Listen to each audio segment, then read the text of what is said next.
Baik, Assalamualaikum warahmatullahi wabarakatuh. Perkenalkan nama saya Nurul Suci Ramadhani dengan NIM 22042139. Di sini saya akan menjelaskan mengenai materi Sistem Informasi Manajemen dan konsep competitive advantage yang terdapat pada materi pertemuan 8 bagian yang pertama. Di sini saya membuat video ini yaitu untuk mencakupi tugas dari mata kuliah Sistem Informasi Manajemen yang dosen pengampunya yaitu diampu oleh Ibu Dr. Nora Eka Putri, SIP MS, MSI. Selanjutnya yaitu materi yang pertama yang saya sampaikan di sini ialah pelanggaran hak cipta intelektual. Dalam penerapan Sistem Informasi Manajemen atau SIM, pelanggaran hak cipta intelektual menjadi salah satu ancaman serius yang harus diwaspadai oleh organisasi.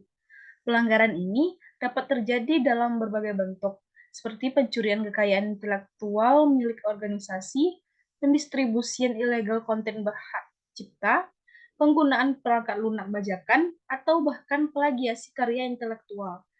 Pihak yang melakukan pelanggaran dapat berasal dari dalam maupun luar organisasi, seperti peretas, pesaing bisnis, atau bahkan karyawannya sendiri yang berniat buruk.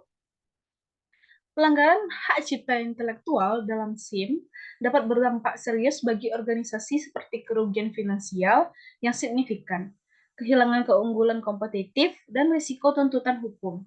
Oleh karena itu, organisasi perlu mengambil langkah-langkah pencegahan yang tepat untuk melindungi aset intelektual mereka.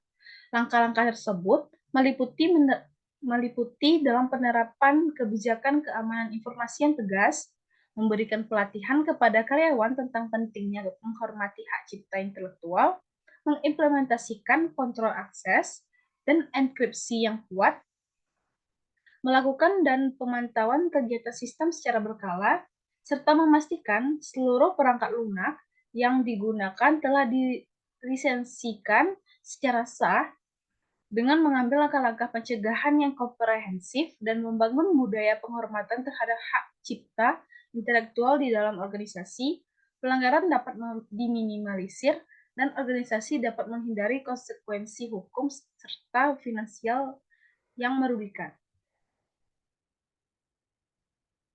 Selanjutnya, yaitu pertahanan diri dari virus. Dalam penerapan sistem informasi manajemen, ancaman virus komputer merupakan salah satu risiko keamanan yang harus diwaspadai. Virus dapat menyebar melalui berbagai cara seperti email, media penyimpanan eksternal, atau bahkan melalui jaringan internet. Serangan virus dapat mengakibatkan kerusakan data, gangguan operasional sistem, sehingga pencurian informasi rahasia. Oleh karena itu, pertahanan yang kuat terhadap virus menjadi sangat penting untuk melindungi aset informasi organisasi. Pertahanan dari virus dalam SIM melibatkan beberapa langkah strategis. Yang pertama yaitu organisasi harus mengimplementasikan perangkat lunak antivirus yang andal dan selalu diperbarui secara berkala. Antivirus berfungsi untuk mendeteksi, mencegah, dan menghapus virus dari sistem informasi. Kedua, yaitu penerapan firewall yang kuat juga diperlukan untuk memblokir akses yang tidak sah dan mencegah penyebaran virus dari jaringan eksternal. Yang ketiga yaitu organisasi harus memastikan semua perangkat lunak dan sistem operasi kini dengan patch keamanan yang terbaru untuk menutup celah keamanan yang dapat dimanfaatkan oleh virus. Selain itu, peran sumber daya manusia juga penting dalam pertahanan dari virus. Organisasi harus memberikan pelatihan keamanan informasi kepada karyawan secara berkala, terutama dalam mengidentifikasi ancaman virus dan praktik terbaik dalam menggunakan sistem informasi. Karyawan harus diwajibkan untuk tidak membuka lampiran atau tautan dari sumber yang tidak dikenal, serta selalu berhati-hati saat mengakses email atau situs web. Organisasi juga harus memiliki kebijakan keamanan informasi yang ketat dan dipatuhi oleh seluruh karyawan. Langkah lainnya yaitu dapat diambil dengan cara melakukan pemantauan dan audit keamanan secara berkala, untuk mendeteksi aktivitas mencurigakan atau serangan virus. Organisasi juga harus memiliki rencana tanggap darurat dan prosedur pemulihan jika terjadi serangan virus, seperti melakukan backup data secara teratur dan memiliki sistem cadangan yang siap digunakan. Dengan menerapkan langkah-langkah pertahanan yang komprehensif dan melibatkan seluruh elemen organisasi, risiko serangan virus dapat diminimalisir. Pertahanan yang kuat terhadap virus memastikan keamanan dan integritas sistem informasi, serta melindungi aset informasi organisasi dari ancaman kerusakan atau pencurian data. Selanjutnya kita membahas mengenai etika dalam sistem informasi manajemen.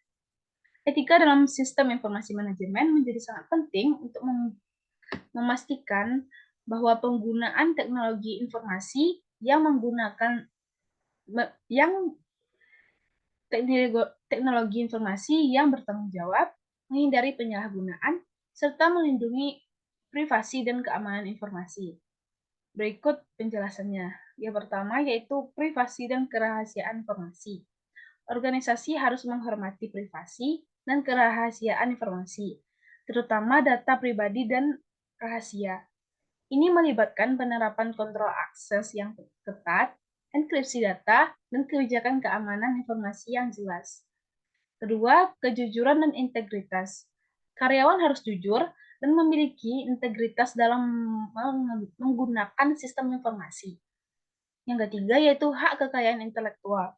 Organisasi harus menghormati hak cipta dan paten yang dimiliki pihak lain serta tidak mendukung penggunaan perangkat lunak atau konten digital yang tidak sah.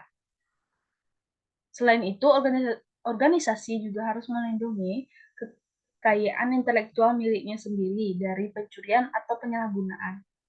Selanjutnya yaitu yang keempat, privasi data dan keamanan informasi. Organisasi harus transparan tentang bagaimana mereka mengumpulkan, menggunakan, dan melindungi data pelanggan atau masyarakat. Kebijakan privasi yang jelas dan mudah diakses harus dikomunikasikan kepada semua pihak yang terlibat. Yang kelima yaitu tanggung jawab sosial. Organisasi harus mempertimbangkan dampak sosial dari penggunaan teknologi informasi.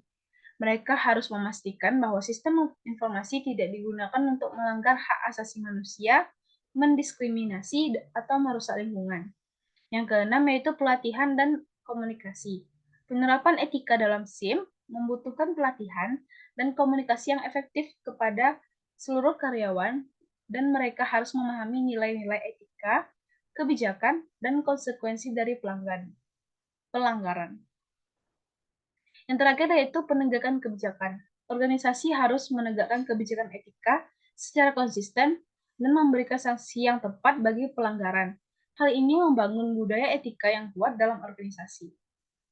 Penerapan etika sendiri di dalam SIM tidak hanya penting untuk melindungi organisasi dari risiko hukum dan reputasi, tetapi juga untuk membangun kepercayaan dari pelanggan, mitra bisnis, dan masyarakat.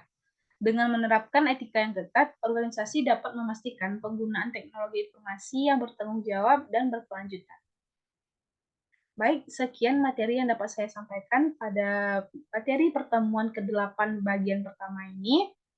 Mohon maaf ada kata-kata yang salah. Terima kasih. Wassalamualaikum warahmatullahi wabarakatuh.